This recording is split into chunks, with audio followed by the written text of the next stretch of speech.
इस क्वेश्चन को करने का दो तरीका है।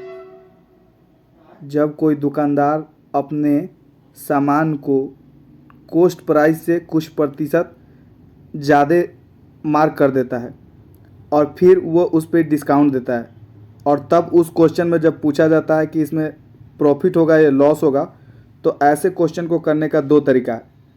मेथड वन, पहले हम सीपी को कुछ मान लेंगे, जैसे मैंने 100 मान लिया है। उसके बाद सीपी से उसने 64% ऊपर मार्क किया है, तो मैंने भी इस पे 100 का 64% 64 रुपया मार्क कर दिया, 164 हो गया। उसके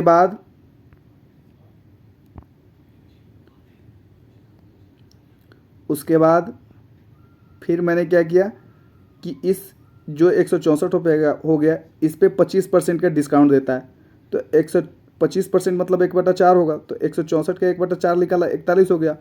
अब इस 164 में से 41 रुपये माइनस कर दिया तो 123 रुपये आ गया, और फिर ये हमारा एसपी निकल के आ गया, एसपी लिख दिया। अब सीपी हमारा जो कि 100 था और एसपी हमारा 123 हो गया और सीपी 100 हो गया। और जब प्रॉफिट परसेंट निकालना होता है तो हम एसपी में से सीपी को माइनस कर देते हैं और नीचे सीपी के बेस पर और गुना 100 करते हैं, तो प्रॉफिट परसेंट आ जाता है। तो इस प्रकार ये पहला मेथड हो गया। अब दूसरा मेथड देखते हैं। दूसरे मेथड में क्या करना है,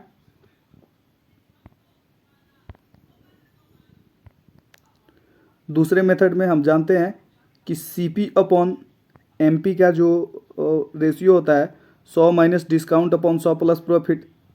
फिर सीपी तो हमारा 100 है तो 100 रहने दिए, एमपी जो कि उसमें बढ़ के 64% तो 164 हो गया, और 100 में से 25% डिस्काउंट दिए तो 75 हो गया, और 100 प्लस प्रॉफिट लिख दिए।